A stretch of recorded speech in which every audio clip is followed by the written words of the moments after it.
Admin melakukan 2 kali pengujian dengan OS Windows 8.1 dan Windows 10 Pro. Dari kedua pengujian tersebut mendapatkan selisih skor yang berbeda. Rakitan ini bisa mendapatkan skor benchmark sedikit lebih tinggi dengan menggunakan OS Windows. Dalam game Trailmakers Airborne settingan 720, kasusnya juga sama, FPS hanya dapat konsumsi GPU-nya lebih tinggi dari CPU, bisa hingga 100% untuk konsumsi GPU-nya, sedangkan CPU-nya.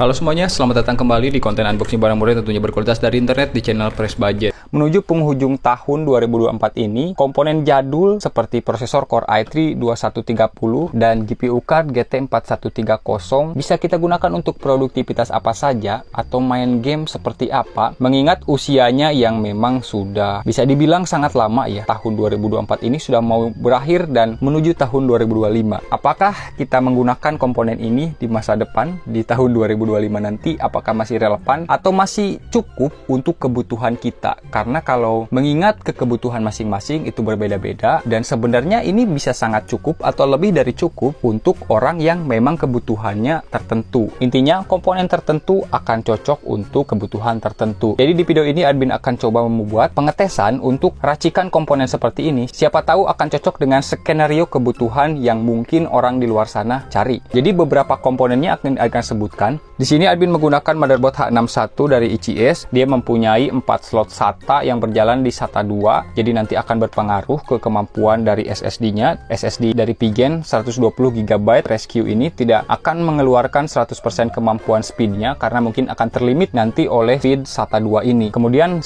kali PCI X16 yang berjalan di PCI Gen 2. Kemudian 2 kali PCI X1. Untuk maksimal RAM-nya dia 16GB yang berjalan di 1600 MHz. Kemudian juga untuk beberapa back panelnya ada 4 kali USB 2, LAN, audio, PGA, sama beberapa port jadul seperti mouse dan keyboard untuk PS2. Motherboard ini hanya support untuk Intel generasi 2. Perlu kalian ketahui juga, ada beberapa motherboard H61 yang hanya memang support untuk Gen 2 saja, ada juga yang memang sudah support Gen 2 dan Gen 3 yang umumnya kita beli di marketplace. Jangan sampai kalian beli motherboard yang hanya support Gen 2, tapi kalian beli Intel generasi 3. Nggak akan kedetek ya. Memang ada juga yang mengupdate BIOS-nya untuk bisa menggunakan prosesor generasi 3 dan itu berhasil. Admin juga akan coba untuk mengupdate BIOS dari ICS H61 ini supaya admin bisa menggunakan prosesor generasi 3. Itu di konten selanjutnya ya. Admin akan coba tes di sana. Kemudian RAM-nya admin menggunakan RAM 16GB, 8GB per kepingnya. Di sini admin menggunakan 2 merek yang berbeda dan speed yang berbeda juga. Di sini ada Samsung dengan speednya 1303 MHz dan yang satu lagi dari Kingston dengan speed 1600 MHz. Tapi nanti akan ngikut ke yang speednya paling rendah ya. Jadi kedua memori ini nanti akan berjalan di 1303 MHz. Storage-nya admin menggunakan 2, satu dari SSD, satu dari hard disk. SSD-nya menggunakan SSD SATA Pigen Rescue 120GB, yang satu lagi menggunakan hard disk dari WD Blue 320GB. Nah, untuk GPU-nya sendiri di sini admin menggunakan GPU dari GT 430 1GB, GDDR3 128 bit. PEGA ini cukup hemat daya, dia juga tidak butuh pin power, tinggal tancap aja. Kemudian dia juga sudah support HDMI. Jadi nanti admin akan menggunakan port HDMI sebagai displaynya supaya gambarnya lebih jernih. Kita langsung aja lah ke perakitannya.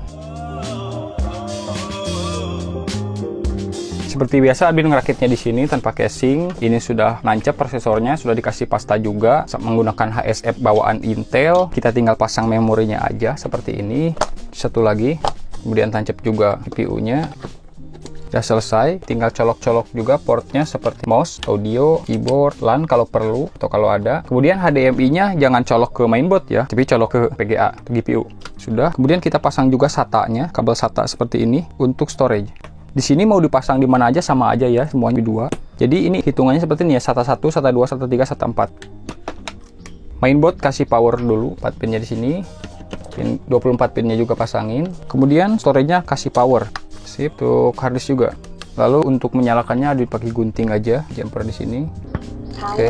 Ini tampilan BIOS-nya, kita atur bootnya SATA SSD. Di sini kita tidak bisa pencet F10 untuk menyimpan settingan, tapi langsung ke sini, kemudian enter, save and exit. Oke. Mainboard ini juga tidak mempunyai logo ICS ketika booting, tapi langsung aja ke Windows.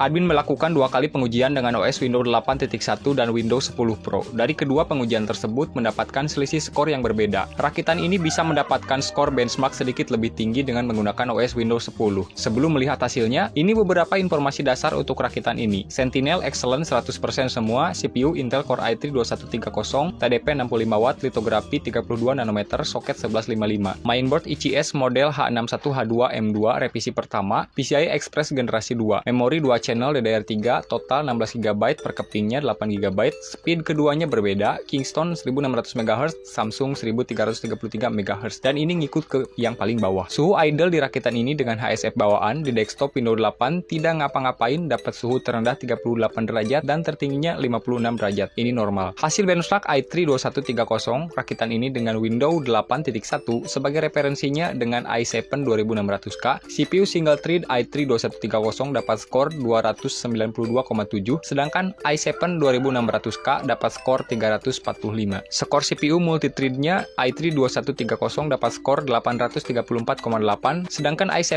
2600K dapat skor 1686, 2 kali lipatnya. Benchmark ini hanya di Windows 8.1 ya, Windows 10-nya admin tidak coba. Oke, kita coba ke perbandingan benchmark Cinebench R15 dan Cinebench R20 dengan menggunakan OS Windows 8.1 dan OS Windows 10 Pro. Tapi sebelum itu, ini dia hasil tes speed SSD Pigeon Rescue 128GB di mainboard ECS H61 ini. Mendapatkan sedikit perbedaan ketika dijadikan host Windows 8.1 dan Windows 10 Pro. Di Windows 8.1 dengan repetitif 5 mendapatkan skor read 216 Mbps dan skor write-nya 176 Mbps. Sedangkan ketika dijadikan host Windows 10 Pro dengan repetitif 5 mendapatkan skor read 278 Mbps dan skor write 268 Mbps. Untuk pengujian dengan repetitif 3 menggunakan OS Windows 8.1, skor read-nya 215 Mbps dan skor write-nya 178 Mbps. Dan ketika menggunakan OS Windows 10 Pro, skor read-nya naik menjadi 276 Mbps dan skor write-nya menjadi 268 Mbps. Pengujian ini admin hanya lakukan 1 kali aja ya, bukan pengujian berulang. Lanjut ke hasil skor Cinebench R15 dengan OS Windows 8.1, hasil OpenGL-nya mendapatkan 15,24 fps, sedangkan menggunakan Windows 10 Pro, skor OpenGL-nya mendapatkan sedikit penurunan menjadi 15,16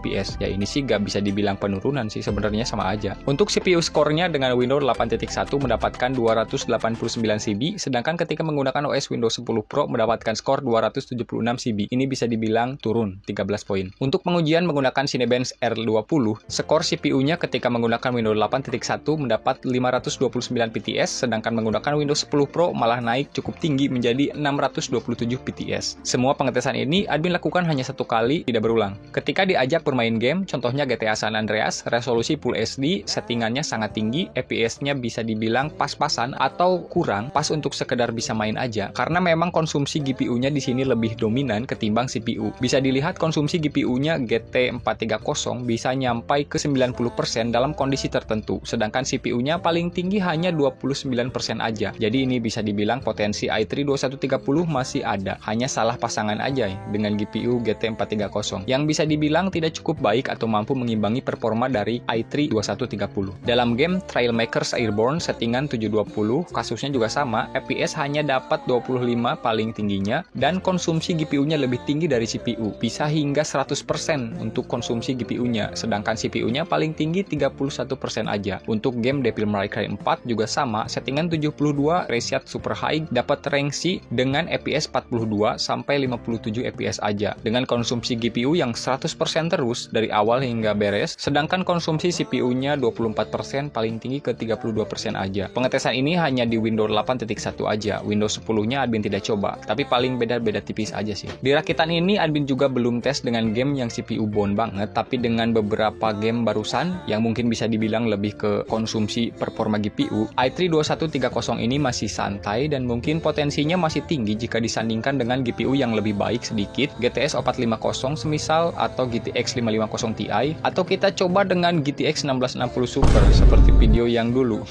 Untuk produktivitas, bagi para pengguna Adobe Premiere Pro menggunakan sisi 2019 ke atas tentu sudah tidak didukung lagi ya driver GPU-nya. Jadi fitur kuda kalian tidak akan muncul di bar sequence. Di sini admin menggunakan Adobe Premiere Pro sisi 2015 dan driver GPU-nya masih didukung.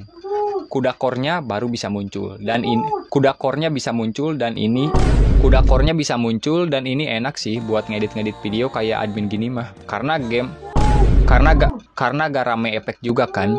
Barnya masih kuning, playnya juga real time. Hasil rekaman HP 1080 60 fps. Kalau nambahin color grading atau terlalu banyak efek sudah pasti merah ya.